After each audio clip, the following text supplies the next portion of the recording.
Tyreek Hill, of course.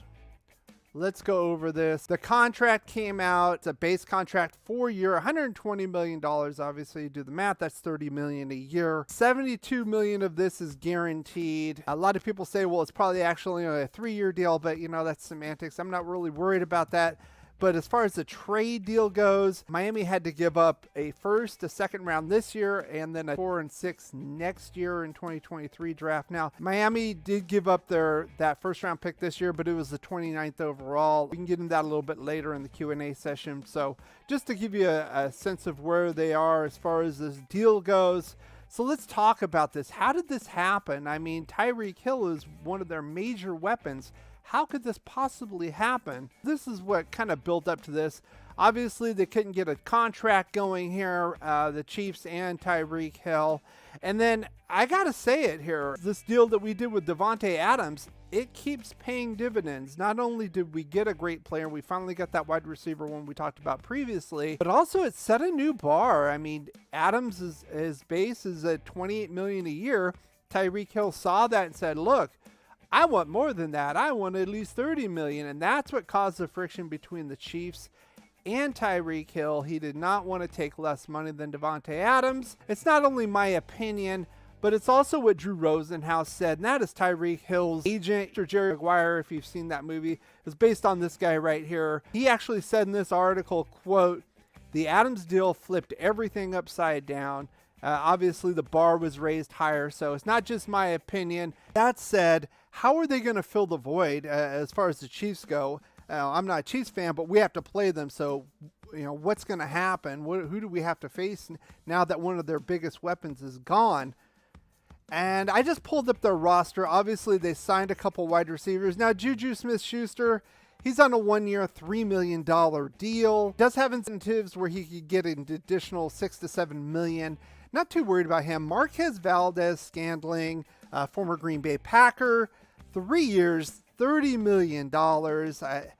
I'm not going to say he was overpaid. That's probably a decent market value considering some of the other wide receiver deals that we've seen.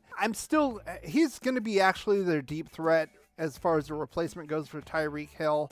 So that's their backup plan that I've seen so far. They might likely pick a receiver in the first round. They do have 2 first-round picks, albeit near the end of the round. What is my grade as far as the Chiefs go?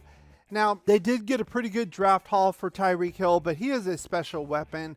And if I'm going to give a report card A through F, I can't say if I say it's a C, then I'm going to say it was kind of a push as far as the Chiefs go. I don't think so. I think they kind of lost out a little bit on this deal overall, even with the draft picks.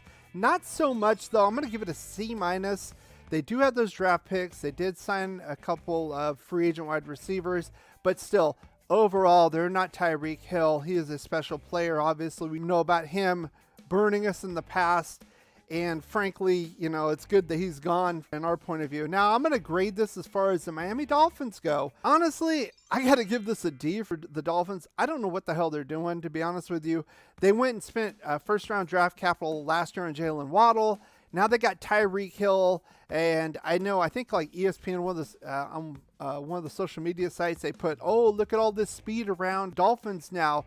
And my thought is, Tua Tagovailoa, or Tua Latin, whoever you want to call him, I don't think he can throw the ball further than 20 yards. So what's the point of having Tyreek Hill if you can't throw the ball deep to him? So Miami, it doesn't make any sense. I didn't agree with the head coaching change in the offseason. I'm really kind of confused about this, to be honest with you. I think both sides kind of lost a little bit of ground. I think Miami more so with all that draft capital, especially with a younger team. It would have been nicer to have that. I think really the big winners, more so than these two teams, are the Raiders. And, you know, the Raiders, the Chargers, and the Broncos, they have to face this guy twice this season.